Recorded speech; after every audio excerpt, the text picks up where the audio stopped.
நம்முடைய துவா எப்போ ஏற்றுக்கொள்ளப்படாது என்று சொன்னால் ரசூலுல்லாஹி ஸல்லல்லாஹு அலைஹி வஸல்லம் அவர்கள் சொல்கிறாங்க, சிலருடைய பிரார்த்தனைகள் ஏற்றுக்கொள்ளப்படாது. ஏன்? அவர்கள் இறைவனிடத்திலே எந்த அளவிற்கு பிரார்த்தனை செய்து விடுகிறார்களோ அதே நம்பிக்கையை உடைத்து பேசி விடுகிறார்கள். தாவூத்து ரப்பி வலம் யுஸ்தஜப்லி, நான் என்று இறைவன்கிட்ட துவா கேட்டுக்கிட்டு தான் இருக்கிறேன், எங்கே ஏற்றுக்கொள்ளப்பட்டுச்சு என்று அவர்கள் சொன்னதால் ஏற்றுக்கொள்ளப்படாதுன்றாங்க ரசூலுல்லாஹ். இப்போ உதாரணத்துக்கு திருமணம் ஆயிடுச்சு, 5 வருஷம் குழந்தை இல்லை, 5 வருஷமாக துவா கேட்டிருக்காங்க. ஒரு 8 வருஷம் ஆயிடுச்சு, குழந்தை இல்லை, துவா கேட்டே வராங்க.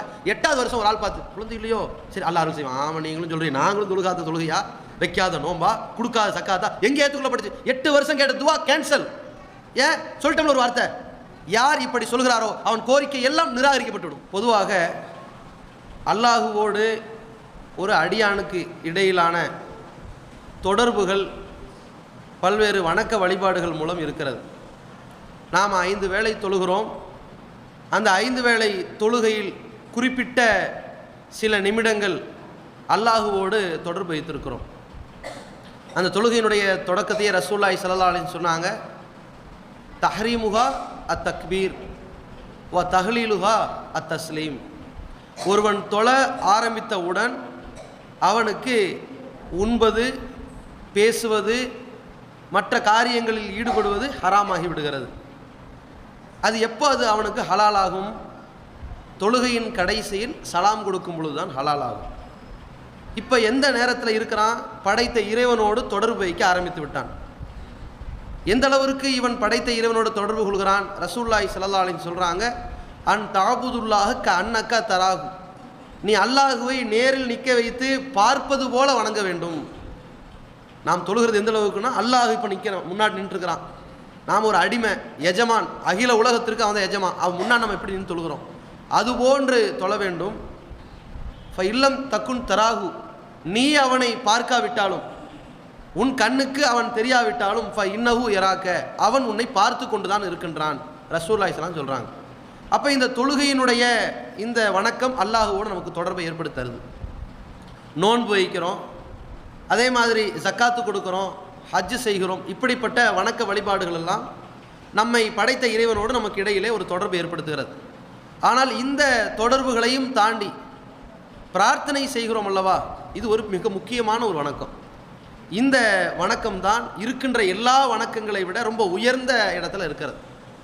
எப்படிப்பட்ட உயர்வு என்றால், இந்த பிரார்த்தனைக்கு மட்டும் நாம் இறைவனிடத்தில் கேட்கக்கூடிய கோரிக்கைகள் விஷயத்தில், பாதுகாவல் விஷயத்தில், பாவ மன்னிப்புகள் விஷயத்தில் நிபந்தனையே கிடையாது.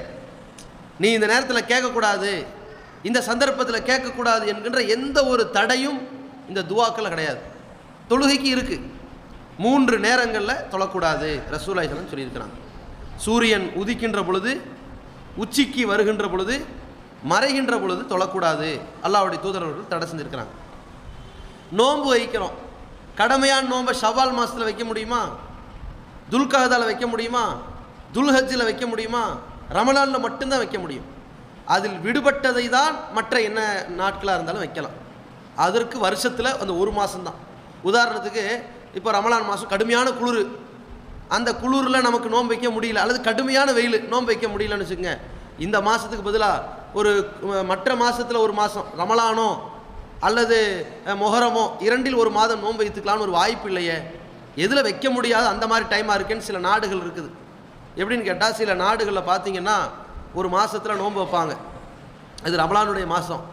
அந்த ரமலான் சில நேரங்களில் சில நாடுகளில் 12 மணி நேரம் சொச்சம் தான் நமக்கு நோன்பாக இருக்கும். காலையில் அந்த 5:45, ஒரு 5:20 அல்லது 5 சஹர் முடிக்கிறோம், ஒரு 6 மணி 6:15 6:30 நோன்பு திறக்கிறோம். இப்படிப்பட்ட அந்த இடைவேளை ஒரு 12 மணி நேரம் 13 மணி நேரம் நம்ம நோன்பு வைக்கிறோம். ஃப்ரான்ஸ், லண்டன் போன பகுதிகளெல்லாம் 19 மணி நேரம் 21 மணி நேரம் நோன்பு வைப்பாங்க. அவங்களுக்கு 2 மணிக்கு 1:30க்கெல்லாம் என்ன ஆகுது, சஹர் முடிஞ்சு போயிடும்.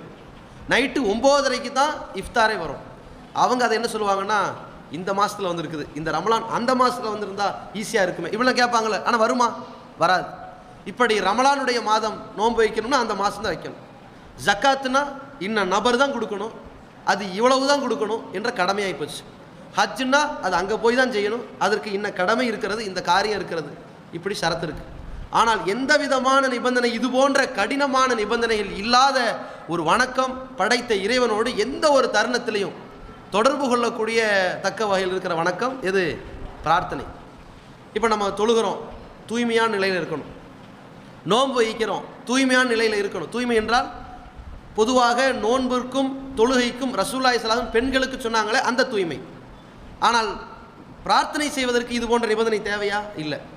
கஷ்டத்தில் இருந்தாலும் கேட்கலாம், மகிழ்ச்சியில் இருந்தாலும் கேட்கலாம், இன்பத்தில் இருந்தாலும் கேட்கலாம், துன்பத்தில் இருந்தாலும் கேட்கலாம், பணக்காரனாக இருந்தாலும் கேட்கலாம், ஏழையாக இருந்தாலும் கேட்கலாம், எப்படிப்பட்ட நிலையிலும் கேட்கலாம். பகல்லையும் கேட்கலாம், இரவுலையும் கேட்கலாம், சூரியன் உதிக்கும் போதும் கேட்கலாம், உச்சிக்கு வரும்போதும் கேட்கலாம், மறையும் போதும் கேட்கலாம், எந்த மாதத்துலையும் கேட்கலாம், எந்த வாரத்துலையும் கேட்கலாம், எந்த நாள்லையும் கேட்கலாம், எந்த நொடியிலும் கேட்கலாம்.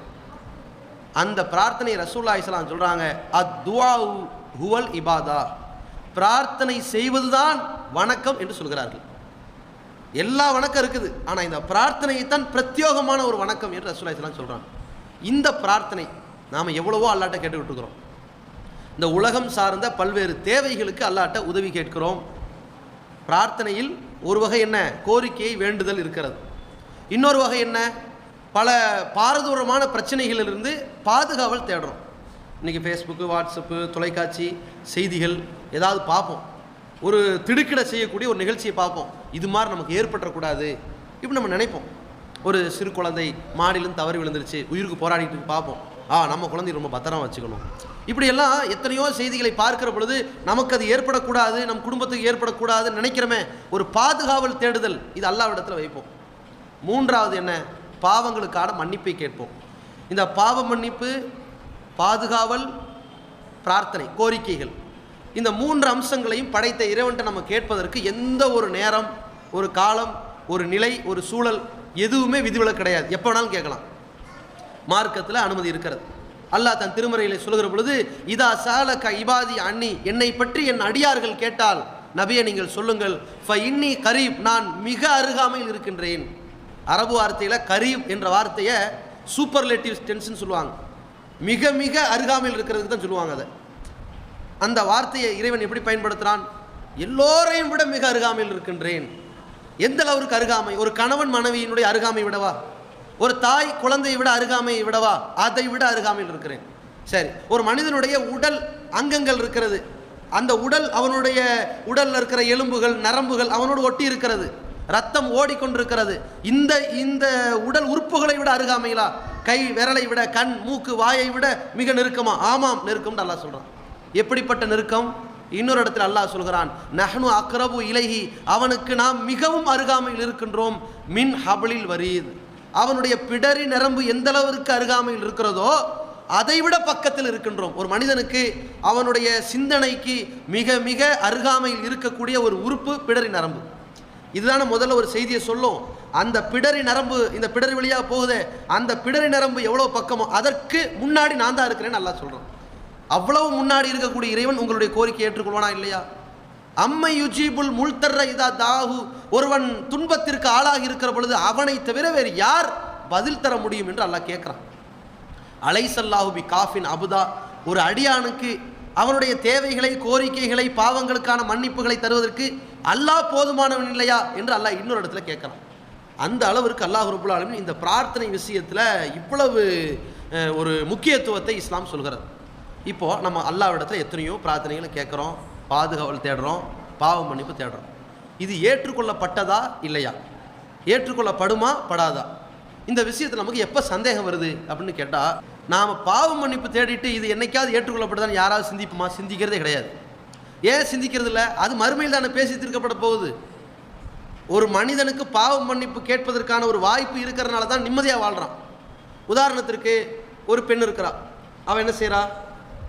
படிக்கிற காலத்தில் திடீர்னு சினிமாவுக்கு போயிட்டு வந்துட்டா, யாருக்கும் சொல்லாமல் ஸ்கூலை கட்டடிச்சு ஸ்கூலில் மாட்டிக்கிட்டா.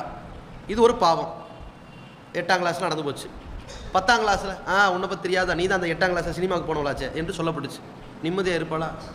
12ஆம் கிளாஸு உன்னை பற்றி தெரியாதா, 8ஆம் கிளாஸில் சினிமாவுக்கு போனாலாச்சு. கல்லூரிக்கு போகிறா, இதே கேள்வி. வாழ்கிற வாழ்க்கை இதே கேள்வி. வாழ்ந்து கொண்டிருக்கும் பிள்ளைலாம் பெற்றாச்சு, பேர பிள்ளைலாம் எடுத்தாச்சு. அந்த காலம் வரைக்கும் இதே குற்றச்சாட்டு மீண்டும் மீண்டும் மீண்டும் மீண்டும் பலராலும் சொல்லப்பட்டு கொண்டே இருந்தால் வாழ முடியுமா? ஒரு குற்றத்தை பற்றி ஒரு குற்றம் மீண்டும் மீண்டும் அவனுக்கு சொல்லப்பட்டே இருந்தால் அவனால் வாழ முடியாது. இதுபோலத்தான் மனிதனை அல்லாஹ் எப்படி பண்படுத்துறான்னா, நீ அந்த குற்றத்தை முதல்ல கணக்கு தீர்த்துரு. எப்படி? பாவ மன்னிப்பு தேடிரு. பாவ மன்னிப்பு தேடணும்னு நமக்கே சைக்காலஜியாக கணக்கு தீர்க்கப்பட்ட மாதிரி ஆகிடுதா? நம்ம அடுத்தடுத்த காரியத்தில் இறங்கிடுறோம். தொழுகிறோம், நோன்பு வைக்கிறோம், சக்காத்து கொடுக்குறோம், உடனே பழசெல்லாம் மறந்துடுறோம். பாவங்கள்லாம் மன்னிக்கப்பட்டுருச்சு நினைக்கிறோம். அது மன்னிக்கப்படணும். அல்லாட்ட நல்ல ஆதரவு வைப்போம், பிரச்சனை இல்லை. ஆனால் எதில் நம்ம அதிகமாக அல்லாவிடத்தில் நம்முடைய கோரிக்கை ஏற்றுக்கொள்ளப்படுகிறதா இல்லையான்னு ரொம்ப யோசிச்சுக்கிட்டு இருக்கிறோம் அப்படின்னு கேட்டால், பிரார்த்தனைகளில் பாதுகாவல்களை கேட்டுக்கிட்டே இருக்கிறோம், எதிர்பார்த்துக்கிட்டு இருக்கிறோம். நம்மளும் ரொம்ப நாளாக குழந்தை வேண்டும்னு துவா செஞ்சுக்கிட்டு இருக்குமே, இன்னைக்கு வரைக்கும் அது எடுக்கலையே. ஒரு தேவை. நம்ம வியாபாரம் பெரிய அளவில் அபிவிருத்தி ஏற்படணும், பறக்கத்தா சம்பாதிக்கணும்னு நினைக்கிறோமே, எடுபடலையே. நம்முடைய குடும்பம் நல்ல ஒரு மேல் நிலைக்கு வரணும்னு பார்க்குறோமே, எடுபடலையே. அது ஏற்றுக்கொள்ளப்படலையோ? அல்லது நம்முடைய பிள்ளைகள், இவர்களுடைய முன்னேற்றம், இவர்களுடைய படிப்பறிவு, இவர்களுடைய சிந்தனை அறிவு, இவருடைய ஒழுக்க முன்னேற்றங்கள், இப்படி எல்லாத்துலேயும் ஒரு தேர்ச்சி வரணும் அல்லாட்ட கேட்டுக்கிட்டு இருக்கிறோமே, எதுவும் நடக்கலையோ? இப்படி நம்ம யோசிச்சுக்கிட்டு இருப்போம். இது போன்ற பிரார்த்தனைகள், பாதுகாவல்கள் ஏற்றுக்கொள்ளப்பட வேண்டுமானால் நம்மிடத்தில் இருக்க வேண்டிய முக்கியமான சில நிபந்தனை மார்க்கம் நமக்கு சொல்கிறது. அதில் ஒரு நிபந்தனை என்னவென்று சொன்னால், நம்முடைய உணவு, நம்முடைய உடை, நம்முடைய இருப்பிடம், நம்முடைய வாழ்க்கை ஹலாலான முறையில் இருக்க வேண்டும். அப்போ தான் நாம் இறைவன்ட்டு கேட்கக்கூடிய எந்த கோரிக்கையும் ஏற்றுக்கொள்ளப்படும். உதாரணத்திற்கு, ஒருத்தர் படுத்த படுக்கையில் இருக்கிறாரு, சித்தாவுக்கு போயிட்டார், எடுபடலை. ஆயுர்வேதா எடுபடலை. எந்த மருத்துவத்துக்கு போய் அவருக்கு நிவாரணம் கிடைக்கல. ஒரு ஐசி வார்டு வரைக்கும் போயாச்சு, மருத்துவர்கள் கழுவி வச்சுட்டாங்க. இந்தாங்க அவங்க பெரிய கடவுளாக யார் நினைக்கிறீங்களோ வணங்கிட்டு போங்க, எங்களால் முடியாதுன்னு மருத்துவர்கள் கை வச்சுட்டாங்க. இப்போ யார்? அந்த மேலே இருக்கக்கூடியவன் தான் நமக்கு கை கொடுப்பான் என்று கையேந்துவான் அல்லவா? அந்த நேரத்தில் கூட இவனுடைய துவா ஏற்றுக்கொள்ளப்படாமல் போயிடும். ஏன்? ரசூலுல்லாஹி ஸல்லல்லாஹு அலைஹி வஸல்லம் ஒரு செய்தியை சொல்கிறாங்க. ஒருவர் பயணம் செய்து கொண்டிருக்கிறார். அவர் ஒரு பிரயாணி. பயணம் செய்து கொண்டிருக்கிற நிலையில் அவர் என்ன செய்கிறாரு? அந்த பிரயாணியாக இருக்கிறவர் தலைமுடியெல்லாம் ரொம்ப பரட்டத்தலையாக இருக்கிறார். அந்த பயணத்தில் ஏற்பட்ட களைப்பு, கடுமையான ஏதோ ஒரு பாதிப்பில் இருக்கிறாரு. ஃபயக்கூலு, அவர் தன்னுடைய 2 கைகளையும் வானத்தை நோக்கி உயர்த்திவிட்டு, யா ரப்பி யா ரப்பி, என் இறைவா என் இறைவா என்று சொல்லிக்கொண்டே இருக்கிறார். ரசூலுல்லாஹி ஸல்லல்லாஹு அலைஹி வஸல்லம் சொல்கிறாங்க, அவருடைய பிரார்த்தனை எப்படி ஏற்றுக்கொள்ளப்படும்?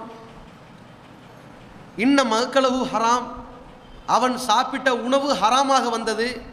ஓ மஷ்ரபஹு ஹராம், அவன் குடித்த நீர் ஹராமான வழியிலே சம்பாதித்தது.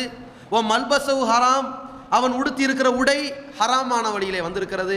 ஓ குதிய பில் ஹராம், இன்னைக்கு காலையிலேருந்து வந்திருக்கானே எல்லாம் ஹராமாக இருக்கிறது. அவன் வாழ்க்கை முழுவதும் ஹராமாக இருக்கிறது. அன்னா யுஸ்தஜாபு இலகி, பிறகு எப்படி அவனுடைய துவா ஏற்றுக்கொள்ளப்படும்? ரசூலுல்லாஹி ஸல்லல்லாஹு அலைஹி வஸல்லம் கேட்குறாங்க. இதில் இன்னொரு விஷயம் என்னவென்றால், ஒருவர் பயணத்தில் இருக்கிற பொழுது அவருடைய துவா கண்டிப்பாக ஏற்றுக்கொள்ளப்படும். ஏன்? சொந்த ஊரில் இல்லை, வெளியூரில் இருக்கிறான். தன்னை காப்பாற்றக்கூடிய ஒரு துணை அல்லாஹ் ஒருவன் தான் என்கிற நம்பிக்கையில் அவன் இருக்கிறான். அந்த நேரத்தில் கையேந்துகிறான். அவன் நினைத்தால் குற்றம் செய்ய முடியும், பாவம் செய்ய முடியும்.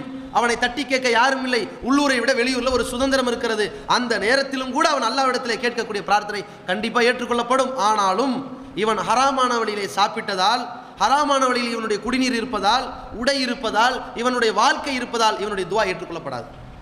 அப்போ நம்ம யோசிக்கணும், நம்முடைய வாழ்க்கை ஹராமான வழியில் இருக்கிறதா பார்க்குறோம். இன்றைக்கி சர்வசாதாரணமாக பெரிய பெரிய செல்வ சீமாட்டிகள் பெண்கள் எப்படி இருக்கிறாங்க? பொருளாதாரத்தை எப்படியாவது அதை பெருக்க வேண்டும் என்பதற்கான ஒரு ஆசை. ஒன்று இருக்கிற சொத்தை ஜாஸ்தி ஆக்கணும் அப்படின்ட்டு அதிகம் சேமிக்கணும்னு ஒரு ஆசை பெண்கள் இருக்கும். இன்னொரு வகையான ஆசை என்ன? ஹராமான வழியாக இருந்தாலும் அதை பற்றி நம்ம கவலை இல்லை, சம்பாதிக்கணும், நிறைய செல்வம் சேர்க்கணும். என்ன பண்ணுறது? வட்டி கொடுவோமா? ஒரு 1 லட்ச ரூபா இருக்குது, கொடுப்போம். இதை பாத்திமா கேட்குறா, கதீஜா கேட்குறா, ஆயிஷா கேட்குறா, கொடுத்துடுவோம். ரொம்ப வேணாம், அநியாயம் பண்ணக்கூடாது இல்லையா? நம்ம 20 ரூபா வட்டி வேணாம், ஒரு 2 ரூபா வட்டி வச்சுக்குவோம், 100 ரூபாய்க்கு 2 ரூபா வட்டி. இப்படி சம்பாதிக்கிறத பார்க்குறோம். இதெல்லாம் பெண்கள் செய்கிறாங்க. அல்லது நமக்கு ஹராமில் வருதா ஹலால வருதான்னு தெரியாது. எவனோ ஒருத்தன் சொல்லுவான், நீங்கள் 1 லட்ச ரூபா கொடுத்தீங்கன்னா வியாபாரம் தான் 10,000 மாதம் கொடுப்போம். உடனே கற்பனை, 1 லட்ச ரூபா கொடுத்தா 10,000 கிடைக்கும், மாதம் 10,000, 10 மாதத்தில் 1 லட்ச ரூபா கிடைக்கும். அதுக்கப்புறம் வரதெல்லாம் நமக்கு லாபம் தான். ஏன் 10,000 ரூபா 10 மாதம் கிடச்சிட்டா 1 லட்ச ரூபா முதல் கிடச்சிருச்சுல, இப்படி ஒரு நம்பிக்கை. இதே மாதிரி ஒருத்தன் ஈரோட்டில் வந்த ஒரு 4 வருஷம் முன்னாடி, நீங்கள் 10 லட்ச ரூபா கொடுத்தா மாதம் 1 லட்ச ரூபா கொடுப்பேன். யோசிச்சாங்க, 10 லட்ச ரூபானா 1 லட்சம், இப்படியே போனால் 10 மாதத்தில் 10 லட்சம் வந்துடும். அதுக்கப்புறம் வரதெல்லாம் பெரிய கோடீஸ்வரன் ஆயிடலாம். இப்படியே எல்லாத்தையும் வசூல் பண்ணான். முதல் மாதம் எல்லாரும் கொடுத்தான். ஏன்? இவன் காசு தானே கொடுக்க போகிறான், அவனை சம்பாதிக்க போகிறான். இவங்களுக்கு இதை எதில் போட போகிறாங்க, எதில் வச்சு சம்பாதிப்பாங்க, எதில் லாபம் பார்ப்பாங்க, ஒன்றுமே தெரியாது. அவங்களுக்கு என்ன, நமக்கு கிடைச்சா சரி, நமக்கு ஜாஸ்தி காசு கிடைச்சா சரி. கடைசியில் என்ன, அவன் மொத்தமாக 4 கோடி 5 கோடி சொல்லிட்டு ஓடி போயிட்டான். அவ்வளோ என்ன, தெருக்கோடி நிற்க வேண்டியதுதான். இது மாதிரியான ஏமாற்றம் இருக்கிறத பார்க்குறோம். ரசூலுல்லாஹி ஸல்லல்லாஹு அலைஹி வஸல்லம் சொல்கிறாங்க, ல எகத்தி என்ன அலன்னாசி ஜமானுன், மக்களிடத்திலே ஒரு காலம் வரும், அந்த மக்கள் தங்களுடைய பொருளாதாரத்தை சம்பாதிக்க பார்ப்பார்கள். லா எதிரி மினல் ஹலாலி மினல் ஹராம், அது ஹலாலில் இருந்து வருதா ஹராமில் இருந்து வருதா என்றே அவர்கள் உணர மாட்டார்கள் என்று ரசூலுல்லாஹி ஸல்லல்லாஹு அலைஹி வஸல்லம் சொன்னாங்க. அது இன்னைக்கு இருக்கா இல்லையா? அல்லது பணத்தை கொண்டு போய் என்ன பண்ணுறது, பேங்க்கில் போட்டு வைப்போம், அதில் வட்டி கிடைக்கும், நாமளாக வாங்கலை அவனாக கொட்டுறான் அப்படின்னு. அந்த காசு நம்ம காசு இல்லையே, அதை நாம் எடுக்கவே கூடாது என்கிற இந்த சிந்தனை நம்முடைய பெண்கள்கிட்ட வரணும். அதே மாதிரி சில பேர் என்ன செய்கிறாங்க, இந்த பொருளாதாரத்தை கொண்டு போய் ஃபிக்ஸட் டெபாசிட்னு போட்டு வைப்போம், மியூச்சுவல் ஃபண்டுன்னு போட்டு வைப்போம், அவன் கொஞ்சம் கொஞ்சமாக லாபம் தரான், இது எல்லாமே வட்டியாக இருக்கின்றது, இது ஹராம் என்பதை நாம் தெளிவாக புரிந்து கொள்ள வேண்டும். இந்த ₹1 நம்ம உணவில் சேர்ந்துருச்சுன்னா ஹராம் ஆகி போச்சு. நம்முடைய கணவர் நமக்கு சம்பாதித்து கொண்டு வந்து தருகிறார், அது ஹலால், அதில் ஒரு பருக்க சோறு டப்பா முழுக்க சம்பாதிச்சது, சாப்பாடு சாம்பார் பொரியல் கூட்டு எல்லாமே அந்த ஹலால் காசு. ஒரு ஊறுகாய் டப்பா இந்த வட்டி காசுன்னா மொத்த உணவு ஹராமாக போச்சு. இப்போ துவா ஏற்றுக்கொள்ளப்படுமா? இப்போ ஏற்றுக்கொள்ளப்படுதில்லை, நிர்பந்தமான நிலையில் கூட நம்முடைய துவா ஏற்றுக்கொள்ளப்படாது. இது ஒரு நிபந்தனையை மார்க்கம் சொல்கிறது. ஒன்றே ஒன்று, இதை கவனத்தில் வைத்துக்கொள்ள வேண்டும். இரண்டாவது, நம்முடைய துவா எப்போ ஏற்றுக்கொள்ளப்படாது என்று சொன்னால் ரசூலுல்லாஹி ஸல்லல்லாஹு அலைஹி வஸல்லம் அவர்கள் சொல்கிறாங்க, சிலருடைய பிரார்த்தனைகள் ஏற்றுக்கொள்ளப்படாது. ஏன்? அவர்கள் இறைவனிடத்திலே எந்த அளவிற்கு பிரார்த்தனை செய்து விடுகிறார்களோ அதே நம்பிக்கையை உடைத்து பேசி விடுகிறார்கள். தாவூத்து ரப்பி வலம் யுஸ்தஜப்லி, நான் என் இறைவன்கிட்ட துவா கேட்டுக்கிட்டு தான் இருக்கிறேன், எங்கே ஏற்றுக்கொள்ளப்பட்டுச்சு என்று அவர்கள் சொன்னதால் ஏற்றுக்கொள்ளப்படாதுன்றாங்க ரசூலுல்லாஹ். இப்போ உதாரணத்துக்கு திருமணம் ஆயிடுச்சு, 5 வருஷம் குழந்தை இல்லை, 5 வருஷமாக துவா கேட்டிருக்காங்க. ஒரு 8 வருஷம் ஆயிடுச்சு, குழந்தை இல்லை, துவா கேட்டே வராங்க. 8வது வருஷம் ஒரு ஆள் பார்த்து, குழந்தை இல்லையோ, சரி அல்லாஹ் அருள் செய்வான். ஆமாம், நீங்களும் சொல்கிறீங்க, நாங்களும் தொழுகாத தொழுகையா, வைக்காத நோம்பா, கொடுக்காத சக்காத்தா, எங்கே ஏற்றுக்கொள்ளப்பட்டுச்சு? 8 வருஷம் கேட்ட துவா கேன்சல்.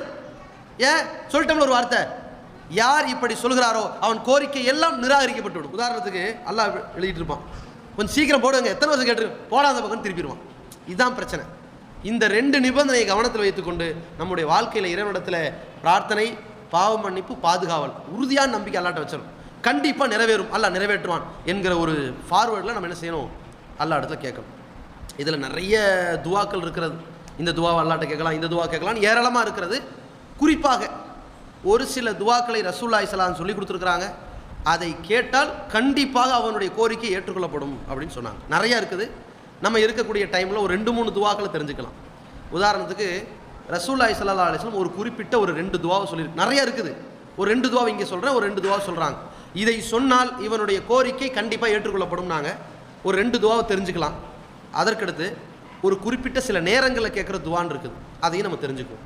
முதலாவது என்னென்னா, ஒரு நாள் உஸ்மான் ரலியல்லாஹு அவர்கள் என்ன செய்கிறாங்க, அதிகமாக பிரார்த்தனை செஞ்சுக்கிட்டு இருக்கிறாங்க. அவர் பிரார்த்தனை செஞ்சுக்கிட்டு இருக்கும் பொழுது அந்த கவனத்தில் மூழ்கிட்டார். இன்னொரு நபித்தோழர் கிட்ட போய் சலான் சொன்னால் அவர் பதிலே சொல்லலை. இவர் மறுநாள் அதை புகாராக்குறார், நான் உஸ்மான் அவர்களுக்கு சலான் சொன்னால் பதில் சொல்லலை, அவர் ஒரு குழப்பத்தில் இருக்காருங்கிற மாதிரி சொல்லிட்டாங்க. நேராக உஸ்மான் ரலியல்லாஹு அவர்கள்ட்ட போய் சொல்கிறாங்க, நீங்கள் அவருக்கு சலான் சொல்லலையாம்ல? இல்லையா, அவர் என்கிட்ட வரவே இல்லையே, ஏன்னா அவர் கவனிக்கலை, வரவே இல்லையே அப்படின்னு சொல்லிட்டார். உடனே அவர் என்ன பண்ணுறாரு, இல்லை நான் ஒரு துவாவில் ஈடுபாட்டில் இருந்தேன், அதனால் அவர் வந்தது எனக்கு தெரியல அப்படிங்கிறார். அப்படி என்ன துவாவில் ஈடுபாட்டில் இருந்திய? இதுதான் இப்போ கேள்வி. இப்படி கேட்ட உடனே அவர் சொல்கிறார், நான் நபிகள் நாயகம் ஸல்லல்லாஹு அலைஹி வஸல்லம் அவரிடத்தில் கேட்டிருக்கிறேன், அல்லாஹ்வுடைய தூதரவர்கள் சொன்னார்கள், மீனுடைய சகோதரர் கேட்ட துவாவை யார் கேட்டுவிட்டு தங்களுடைய எந்த கோரிக்கைகளை கேட்டாலும் கண்டிப்பாக அது ஏற்றுக்கொள்ளப்படும் அப்படின்னு சொல்கிறாங்க ரசூலுல்லாஹ். அது என்ன மீனுடைய சகோதரர்? மீனுக்கு என்ன அண்ணன் தம்பியாக இருக்கும்? பொதுவாக ஒரு சம்பவத்திற்கு தொடர்புள்ளவர்களை சகோதரர், தோழர்னுலாம் சொல்லக்கூடிய வழக்கம் இருக்குது. சாஹிபுல் ஹூத்துன்னு அல்லாஹ் குர்ஆனில் சொல்கிறான். மீனின் தோழர் யார்? மீனின் தோழர் யூனுஸ் அலைஹிஸ்ஸலாம். யூனுஸ் அலைஹிஸ்ஸலாமுடைய வரலாறை பற்றி குர்ஆனில் நீங்கள் பல இடத்துல பார்க்கலாம். ஸ்வாத் என்கிற அத்தியாயத்தில் 100வது வசனத்தில் இருந்து பார்க்கலாம். அதில் அல்லாஹ் சொல்கிறான், இவர் ஒரு கூட்டத்திற்கு நபியாக அனுப்பப்படுகிறார். அந்த நபியாக அனுப்பப்பட்ட இந்த யூனுஸ் அலைஹிஸ்ஸலாம் அவர்கள் 1,00,000க்கோ அல்லது அதற்கும் அதிகமான மக்களுக்கோ இவர் அனுப்பப்பட்டார்னு அல்லாஹ் சொல்கிறான். இந்த 1,00,000க்கும் அதிகமான மக்களுக்கு அனுப்பப்பட்ட யூனுஸ் அலைஹிஸ்ஸலாம் அவர்கள் அங்கே தாவா செய்கிறார்கள். அந்த தாவா அதை மக்கள் ஏற்றுக்கொள்ளவில்லை. அப்பொழுது என்ன செய்கிறாரு, இப்படி ஏற்றுக்கல நீங்கள் அழிஞ்சு போயிடுவீங்கன்னு சொல்லிட்டு போகிறார். பொதுவாக நபிமார் என்ன செய்வாங்க, தாவா செஞ்ச பிறகு கடைசியாக ஒரு துவா கேட்பாங்க, இறைவா இவங்க ஏற்றுக்கல, நீ இவர்களுக்கு அழிவை கொடு அப்படின்ட்டு அவங்க ஊரை விட்டு வெளியே போயிடணும். ஏன்னா அது அழிய போகிற ஊர் தானே. அவர்கள் என்ன செய்யணும், சாயங்காலம் சுபு வரதுக்குள்ளே ஊரை விட்டு வெளியே போயிடணும். யூனுஸ் அலைஹிஸ்ஸலாம் வெளியே போயிட்டாங்க. அவர் நினச்சது எல்லாம் நாசமாக போயிருப்பாங்க, அதுக்கப்புறம் வருவோம் அப்படின்னு கொஞ்ச நாள் கழித்து ஊருக்குள்ளே வந்தால் எல்லாம் நல்லா இருக்கிறாங்க. என்ன நடந்தது? அல்லாஹ் ரப்புல் ஆலமீன் யூனுஸ் அலைஹிஸ்ஸலாமுடைய சமுதாயத்தை அழிப்பதற்காக வானத்திலிருந்து அந்த காட்சியை ஏற்படுத்தினான். இதை பார்த்தவுடன் ஆகா யூனுஸ் எச்சரிக்கை செய்தாரு, அதுதான் நமக்கு இப்போ தெரியுது. எல்லாம் இப்போ அல்லாட்ட சரண்டர் ஆயிருமே, பாவ மன்னிப்பு தேடிடுவோமேண்டு உடனடியாக கீழ்ப்படிந்து விடுகிறார்கள், சரணடைந்து விடுகிறார்கள். அல்லாஹ் அவர்களை மன்னித்து விட்டு அந்த அழிவை தக்க வச்சுட்டான், நிறுத்திட்டான். இது யூனுஸ் அலைஹிஸ்ஸலாமுக்கு தெரியாது. இவர் நேராக போறார், எல்லாம் அழிஞ்சு கிடப்பாங்க, போய் ஒரு அறிவுரையை போட்டு வருவோம். அறிவுரை சொல்கிற வழக்கம் இருக்குது. நபிமார்கள் அழிந்து போன சமுதாயத்தை பார்த்து, என் சமுதாயமே நீங்கள் சிந்திக்க வேண்டாமா, அழிஞ்சு போயிருக்கிறீங்களா, இப்படி சொல்கிறது வழக்கம் இருக்குது. இது அங்கே இருக்கக்கூடிய பிறகு வருகிற சமுதாய மக்களுக்கு ஒரு புத்திமதிக்காண்டி சொல்வார்கள். இதே மாதிரி சொல்லலான்னு அவர் போகிறார். அங்கே போனால் எல்லாம் நல்லா இருக்காங்க. இவருக்கு ஒரு கோபம், என்னடா இது, நான் அழிச்சிருன்னு சொல்லிட்டு வந்திருக்கிறேன், எல்லாம் நிம்மதியாக வாழ்கிறாங்க, இது எப்படி இருக்கும்? ஒரு அரண்மனை இருக்குது, அந்த அரண்மனையில் எஜமா உள்ளே உட்கார்றாரு, வாயிற்காவலராக ஒருத்தர் இருக்கிறார், வாட்ச்மேன் இருக்கிறாரு. நேராக ஒருத்தர் வந்து செய்கிறாரு, உள்ளே விடுங்க, அவரை பார்க்கணும் வைக்கணும்னு பேசிக்கிட்டு இருக்கிறாரு. இவர் தடுக்கிறாருன்னு வைங்க, அக்கா டக்குன்னு எஜமா பார்த்து அவரையும் பார்த்து இருக்கிறார், உள்ளே விடுப்பா இப்படின்னு வைங்க. இவர் கொஞ்சம் ஒரு நோஸ் கட்டு மாதிரி இருக்கும், என்னடா இது, நமக்கு கொடுக்குற வேலையே வரால நிப்பாட்டி விசாரிக்கிறது தான். விசாரிச்சுக்கிட்டு இருக்கும்போது டக்குன்னு அங்கே கூப்பிட்டா அப்போ நமக்குன்னு என்ன மரியாதை இருக்குது, நாளைக்கு அவன் என்ன மதிப்பானா இப்படின்னு ஒரு மாதிரி எண்ணம் இருக்கும்ல. இப்போ யூனுஸ் அலைஹிஸ்ஸலாம் பார்க்குறாங்க, நாம இவர்களை அழிச்சிருன்னு சொல்லிட்டு போனால் இவர் என்னடான்னா அவங்களுக்கு அல்லாட்ட மன்னிப்பு கேட்டு திருந்திட்டாங்களே, அல்லாஹ் அவங்களை மன்னிச்சிட்டானா, நான் கேட்ட துவாவுக்கு அப்போ என்ன ஒரு பதில் அப்படின்னு சொல்லிட்டு கோச்சிக்கிட்டு போகிறார். அல்லாஹ் என்ன பண்ணுறான், கோச்சிக்கிட்டு எங்கே போவ, உலகமே என்னுடைய இடம் தானே, எங்கே போகிறேன்னு பார்த்துருவோம். இவர் கோச்சிக்கிட்டு ஊரை விட்டே வெளியே போகிறாரு. அது கடல் பயணமாக போயிடலான்னு போகிறார். சரி, நேராக போகிறாரு, ஒரு கப்பல் இருக்குது, கப்பலில் ஏறி பயணம் பண்ணலான்னு சொல்லிட்டு கிளம்பியாச்சு. கப்பலும் ஊரை விட்டு அந்த கரையை விட்டு புறப்பட்டுருச்சு. கொஞ்சம் தூரம் போனோம்னா கப்பல் கடுமையான தடுமாற்றம் ஏற்படுது. இப்போ யூனுஸ் பின் மத்தா என்ன செய்கிறாரு, அவர் வாப்பா பேர் மத்தா. இப்போ இவர் என்ன பண்ணுறாரு, கப்பல் கொஞ்சம் நேரம் தடுமாறின உடனே பொதுவாக அந்த கப்பலில் பெரிய பெரிய சரக்குகளை தூக்கி கைத்த கட்டி சரக்குகளை கீழே இறக்கிடுவாங்க, அந்த அலையில் இருக்கக்கூடிய தடுமாற்றத்தை சரி பண்ணுறதுக்காக. ஆனால் அங்கே என்ன பிரச்சனைனா, இருக்கிறதெல்லாம் மக்கள் இருக்கிறதுனால யாராவது ஒரு ஆளை தூக்கி கடலில் போட்டால் கப்பல் தடுமாற்றம் சரியாக போயிடும். யாரை போடுறது, எல்லாம் முன்னுருவாங்களா? அன்புள்ள சகோதர சகோதரிகளை, ரொம்ப தடுமாற்றமாக இருக்குது, இதோ நான் கடலில் விழுந்துறேன், யாராவது முன்னுருவாங்களா? ஒரு ஆள் வரமாட்டாங்க. என்ன பண்ணுறது, யாருமே முன்வராத ஒரு விஷயம்.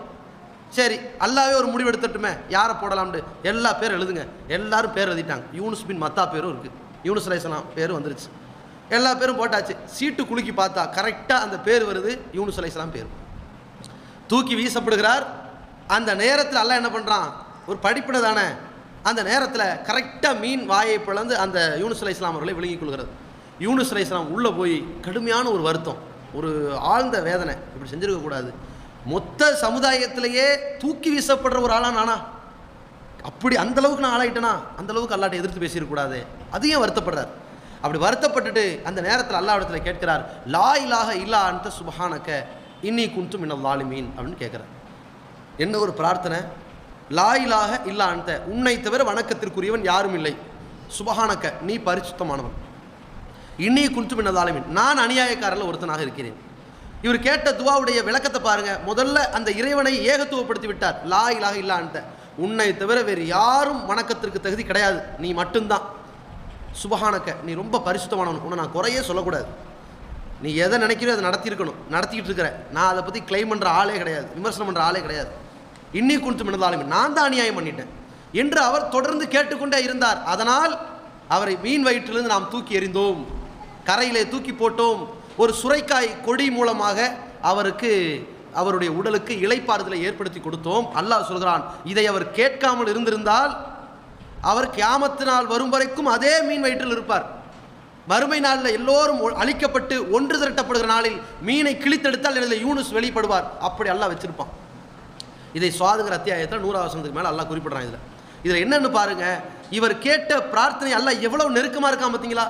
மீனை தாண்டி, கடலை தாண்டி, உலகை தாண்டி, 7 வானங்களை தாண்டி அரிசியில் இருக்கக்கூடிய அந்த இறைவனுக்கு இவர் கேட்ட துவா கேட்கிறது என்றால் எவ்வளவு நெருக்கமாக இருக்கிறான் அல்லாஹ்.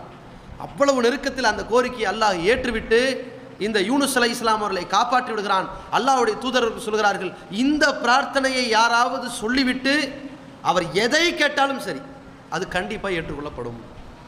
நம்ம கேட்கக்கூடிய சரியானதான் கேட்கணும், பாவ மன்னிப்பு கேட்குறோம், இப்படிலாம் நம்ம கேட்குறோமா, இதெல்லாம் ஏற்றுக்கொள்ளப்பட வேண்டிய ஒரு நிலை எது? இந்த துவாவை கேட்டு லா இலாஹ இல்லா அன்த சுப்ஹானக இன்னி குன்து மினல் ஸாலிமீன், இதுக்கப்புறம் நம்முடைய தேவைகளை கேட்போமே, அது ஏற்றுக்கொள்ளப்படும். இது ஈஸியாக மனப்பாடம் பண்ணுற ஒரு விஷயந்தான். லா இலாஹ இல்லல்லான்னு நம்ம எல்லாருக்கும் தெரியும். லா இலாஹ இல்லா அல்லாங்கிறதுக்கு பதிலாக அன்தன்னு போட்டுறணும். லா இலாஹ இல்லா அன்த, சுபஹான் அல்லாங்கிறோம்ல, சுபஹானக முடிஞ்சு போச்சு, சுபஹான க அல்லாஹ் விட்டாச்சிங்க, அல்லாஹ் இப்போ முன்னாடி வச்சு பேசுகிறோம். லா இலாஹ இல்லல்லாண்டா படற்கையில் வச்சு பேசுகிறோம். அல்லாவை தவிர வேறு யாரும் இல்லைன்னு பேசுகிறோம். இப்போ அல்லாஹ் முன்னாடி வச்சு பேசுகிறோம். லா இலாஹ இல்லா அன்தன நீ, இறைவா உன்னை தவிர எந்த கடவுளும் இல்லை, நீதான் கடவுள் அப்படின்னு கேட்குறோம். சுபஹானக்க, நீ பரிசுத்தமானவனாக இருக்கின்றாய். இன்னி குன்து மினல் ஸாலிமீன், நான் அநியாயக்காரர்கள் ஒருவனாக இருக்கின்றேன். நம்ம கேட்கக்கூடியது என்ன? நம்மளை சரண்டர் ஆக்கிடணும், அல்லாஹுவை உயர்த்தி விட வேண்டும், அவனை பரிசுத்தவனாக சொல்லிவிட வேண்டும். இதுதான் இந்த துவாவுடைய மூலதனம். இதை சொல்லிவிட்டு நம்ம எந்த கோரிக்கையை கேட்டாலும் ஏற்றுக்கொள்ளப்படும் என்று ஒன்று. இரண்டாவது என்ன, இப்படி கேட்கக்கூடிய துவாக்களை போல ஒரு குறிப்பிட்ட சில நேரங்கள் இருக்கிறது. இந்த நேரத்தில் கேட்டால் கண்டிப்பாக துவா ஏற்றுக்கொள்ளப்படும்னு. அதே மாதிரி இன்னொரு துவாவும் இருக்கிறது, இதை கேட்டால் ஏற்றுக்கொள்ளப்படும். பாவ மன்னிப்புக்குனே உள்ள துவா இது. ரசூலுல்லாஹி ஸல்லல்லாஹு அலைஹி வஸல்லம் சொல்கிறாங்க, உங்களில் ஒருவர் உறங்கி கொண்டிருக்கிற பொழுது திடீர்னு விழித்தெழுந்தால், அப்படி விழித்தெழுந்த உடன் என்ன சொல்லணும்? டக்குன்னு ஒரு பதட்டம், கெட்ட கனவு, அல்லது செரிமானமாகலை, அல்லது வயிற்றுக்கு பிரச்சனை, அல்லது எதையோ யாரோ கதவை தட்டுற மாதிரி தெரியுது, என்னவா இருந்தாலும் இடையில் விழிப்பு வந்து விட்டது. வளமையாக 5 மணிக்கு எந்திரிப்போம், 4:30க்கு எந்திரிச்சிட்டோம், 4க்கு எந்திரிச்சிட்டோம், இதெல்லாம் எல்லாம் இடை விழிப்பு தான். இதெல்லாம் எந்திரிச்சிட்டோமா என்ன கேட்கணும்? ரசூலுல்லாஹி ஸல்லல்லாஹு அலைஹி வஸல்லம் சொல்கிறாங்க, யார் திடீரென்று விழித்து விட்டால் லா இலாஹ இல்லல்லாஹு வஹ்தஹு லா ஷரீக லஹு லஹுல் முல்கு வலஹுல் ஹம்து வஹுவ அலா குல்லி ஷைஇன் கதீர் என்று சொல்லிவிட்டு அல்ஹம்துலில்லாஹ் வ சுப்ஹானல்லாஹி வலா இலாஹ இல்லல்லாஹு அல்லாஹு அக்பர் என்று சொல்லிவிட்டு அல்லாஹு மக்ஃபிர்லி, இறைவா என்னை மன்னிப்பாயாக என்று கேட்பாரோ அவருடைய பாவ மன்னிப்பு ஏற்றுக்கொள்ளப்படும். இவருடைய பாவத்தை அல்லாஹ் கண்டிப்பாக மன்னித்து விடுவான் ரசூலுல்லாஹி ஸல்லல்லாஹு அலைஹி வஸல்லம் சொல்கிறாங்க. இது ஒரு விஷயம். அடுத்து, நாம் பிரார்த்தனை செய்வதற்கு ஏற்ற ஒரு நேரம், நம்முடைய பிரார்த்தனைகள் ஏற்றுக்கொள்ளப்படுவதற்கான ஒரு ஏற்ற நேரம்னு சொல்லி ரசூலுல்லாஹி ஸல்லல்லாஹு அலைஹி வஸல்லம் நிறைய நேரங்களை சொல்லியிருக்கிறாங்க. அதில் ஒன்று என்னவென்றால், அல்லாஹ்வுடைய தூதர்கள் சொல்கிறாங்க, ஜும்மாவில் ஒரு நேரம் இருக்கிறது, அந்த நேரத்தில் ஒரு அடியான் கேட்கின்ற பிரார்த்தனை கண்டிப்பாக ஏற்றுக்கொள்ளப்படும் அப்படின்னு சொல்லியிருக்கிறாங்க. இது எந்த நேரம்? கிட்டத்தட்ட 40 வகையான கருத்துக்களை சொல்கிறாங்க. சில பேர் ஜும்மா முழுவதும் சொல்கிறாங்க, சில பேர் வியாழக்கிழமை நைட்லேருந்தே ஆரம்பிக்குதுங்கிறாங்க, சில பேர் ஜும்மாவில் அசருங்கிறாங்க, ஜும்மாவில் சுபுங்கிறாங்க, ஜும்மாவில் சுபுலேருந்து அசருங்கிறாங்க, இல்லை ஜும்மாவில் லுஹர்லேருந்து அசருங்கிறாங்க, இல்லை ஜும்மாவில் சுபுலேருந்து லுஹருங்கிறாங்க. இப்படி நிறைய கருத்து இருக்குது. ஆனால் ஹதீஸுகளிலிருந்து கிடைத்ததில் நாம் சொல்லக்கூடிய கருத்து என்ன வருதுன்னா, அல்லாஹ்வுடைய தூதர் ஸல்லல்லாஹு அலைஹி வஸல்லம் சொல்லக்கூடிய ஒரு செய்தி அபுதாவுதுங்கிற ஹதீஸுல வருது. அல்லாஹ்வுடைய தூதர்கள் சொல்கிறாங்க, இது இமாம் மெம்பரில் ஏறினதுலேருந்து இந்த நேரம் ஒரு இடத்துல இருக்கிறது. அது எங்கே இருக்கிறது? மெம்பரில் ஏறினதுலேருந்து சலாம் கொடுக்கும் வரைக்கு இடையில் அந்த நேரம் இருக்குன்னாங்க. இப்போ எந்த நேரம்? நம்ம குர்ஆனுக்கு முரண்படாமல் அந்த நேரத்தை கண்டுபிடிக்கணும். இப்போ பாருங்கள், இமாம் மெம்பரில் ஏறிட்டார், நம்ம துவா கேட்டிருக்க முடியுமா? அல்லாஹ்வுடைய தூதர்கள் சொல்கிறாங்க, பயான் பேசி கொண்டிருக்கும் பொழுது வாய்ப்புத்தி இருங்க, யார் கூடயும் பேசாதீங்க, பேசிக்கிட்டு இருந்தாலும் கூட நீ பேசாதேன்னு கண்டிக்காதீங்க அப்படின்னு சொல்லியிருக்கிறாங்க. அப்போ இது துவா கேட்கும் நேரம் அல்ல. அப்போ இமாம் பேசிக்கிட்டு இருக்கும்போது கேட்க முடியாது. அடுத்து என்ன? 2 உரைக்கு மத்தியில் இமாம் உட்காருவார்ல, இதை பல பேர் புரிஞ்சுக்கிட்டாங்க, இந்த நேரத்தில் கேட்குறதுவா ஏற்றுக்கொள்ளப்படும். அப்போ 2 உரைக்கு மத்தியில் அமர்ந்த நேரத்தில் கேட்டால் ஏற்றுக்கொள்ளப்படும்னு இருந்தால் ரசூலுல்லாஹி ஸல்லல்லாஹு அலைஹி வஸல்லம் சலாம் கொடுக்கும் வரை இடையில் அந்த நேரம் இருக்குன்னு சொல்லியிருக்க மாட்டாங்க. ஜும்மா மேடையில் ஏறினதுலேருந்து இறங்கும் முறைன்னு சொல்லியிருப்பாங்கள்ல, அப்போ அந்த நேரமும் இல்லை. அடுத்து என்ன? இன்னும் சொல்லப்போனால் அந்த உட்காரது என்ன காமன் நேரமாக உட்காராரு, 1 நிமிஷம் கூட இருக்காது, 1/2 நிமிடம் உட்காருவார், டக்குன்னு எழுந்திரிச்சிடுவார். சில பேர் உட்காரதே தெரியாது, பெண்கள் இப்படி குமிஞ்சு கேட்டுட்டு இருப்பாங்க. அவர் முதல் உரை பேசினாரா 2வது உரை பேசினா தெரியாது, 2வது உரை பேசி எல்லாரும் எந்திரிச்சு தொழுகி நிற்கிற மாதிரி தெரியும். அந்த அளவுக்கு ரொம்ப வேகமாக எந்திரிச்சிடுறாங்க. அதே நேரத்தில் இந்த ஜும்மாவுடைய உரைக்கு பிறகு தொழுகை நடக்குது, தொழுகையில் கேட்க முடியுமா? இதா குரியல் குர்ஆனு ஃபஸ்தமிஉ லஹு அன்சித்து, அல்லாஹ் சொல்கிறான், திருக்குர்ஆன் ஓதப்படுகிற பொழுது செவிதாழ்த்தி கேளுங்கள், வாய் மூடி இருங்கள், லஅல்லக்கும் துர்ஹமூன், அருள் செய்யப்படுவீர்கள். அப்போ என்ன ஆயிடுச்சு? அப்பவும் இல்லை. ருக்கூல கேட்க முடியுமா? ருக்கூல துவா கேட்கக்கூடாது, ரசூலுல்லாஹ் தடை செஞ்சுருக்கிறாங்க. சஜிதாவில் கேட்க முடியுமா? கேட்கலாம், சஜிதாவில் கேட்கலாம். ஆனால் ரசூலுல்லாஹ் இப்போ சலாம் கொடுக்குற வரைக்கும் அந்த நேரம் இருக்குன்ட்டாங்களே, அப்போ எந்த இடம்னா சலாம் கொடுக்குற நேரத்தில் உள்ள நேரம் தான் இது. எது? அத்தஹியாத்து ஓதுவோம், ஷஹாதத்து ஓதுவோம், சலவாத்து ஓதுவோம், அப்புறம் ஒரு 2 வகையான துவாவில் ஏதோ ஒன்றை ஓதுவோம், ஓதிக்கிட்டு வரோம். அல்லாஹும்ம இன்னி அஊது பிக்க மின் அதாபில் கபரி அப்படிங்கிற ஒரு துவா, அல்லது அல்லாஹும்ம இன்னி ஸலம்து நஃப்ஸி ஸுல்மன் கஸீரா என்கிற ஒரு துவா, 2இல் ஒன்றை நம்ம ஓதுறோம். ஆனால் சில பேர் ஓதிக்கிட்டு இருக்காங்க, அல்லாஹு மக்ஃபிர்லி வலி உஸ்தாதி இப்படிலாம் ஓதுவாங்க. அந்த மாதிரி ஹதீஸில் இல்லை, சரிங்களா? அல்லாஹு மக்ஃபிர்லி வலி வாலிதைய வலி உஸ்தாதிய இப்படிலாம் ஓதுவாங்க, அப்படி ஹதீஸ் கிடையாது. 2 தான். அல்லாஹும்ம இன்னி அஊது பிக்க மின் அதாபில் கபரி ஒமின் ஃபித்னத்தில் மசீஹ் தஜ்ஜால் அப்படின்னு வரக்கூடிய துவா. அல்லது இன்னொன்று அல்லாஹும்ம இன்னி ஸலம்து நஃப்ஸி ஸுல்மன் கஸீரா வலா யக்ஃபிரு துனூப இல்லா அன்தன் தொடங்குற ஒரு துவா. இந்த ரெண்டில் ஏதோ ஒன்றை ஓதிவிட்டு கொஞ்சம் நேரம் கிடைக்கும், 1 நிமிஷமோ 2 நிமிஷமோ 3 நிமிஷமோ. நம்ம வரும்போது என்ன யோசிக்கணும், இந்த இன்னைக்கு அத்தஹியாத்தில் ஏதோ நமக்கு கிடைக்கிறது கொஞ்சம் நேரம் தான். முக்கியமான கோரிக்கையை கேட்போம். நமக்கு 1000 கோரிக்கை இருக்கும். ஒரு முக்கிய அதிகாரியை சந்திக்க போகிறோம், என்ன சொல்லுவாங்க, இந்தாப்பா ரொம்ப இல்லை, ஒரு 2 நிமிஷம் கலெக்டரை பார்க்க டைம் இருக்குது, 2 நிமிஷம் என்ன பேசணும் பேசிட்டு போ. ஒரு 40 பக்கம் மேட்டரை போய் பேச முடியுமா? அப்போ ஃபஸ்ட்டு யோசிப்பாங்க, நமக்கு அப்பாயின்மெண்ட் 2 நிமிஷம், 2 நிமிஷத்தில் கேட்குற என்ன இருக்குது யோசிச்சுக்கிட்டு போய் சொல்லுவோம். இதே மாதிரி நமக்கு இருக்கிற ஒரு 2-3 நிமிஷம் அது ஏற்றுக்கொள்ளத்தக்க ஒரு நேரமாகி போச்சுல்ல. முதல்ல அது மறந்துடக்கூடாது, அது ரொம்ப முக்கியமானது. சில பேர் என்ன பண்ணுவாங்க, இந்த பயானை கேட்டு அப்படியே தொழுகையில் முடிஞ்சுட்டு அடடா துவா கேட்குற ஒரு நேரத்தை விட்டு மறந்து போயிடும். அந்த பயானுடைய ஈர்ப்பு. சில பேர் என்ன, அந்த தொழுகையில் மைக் ஆஃப் ஆச்சா இவங்க மைண்டு ஆஃப் ஆயிரும்.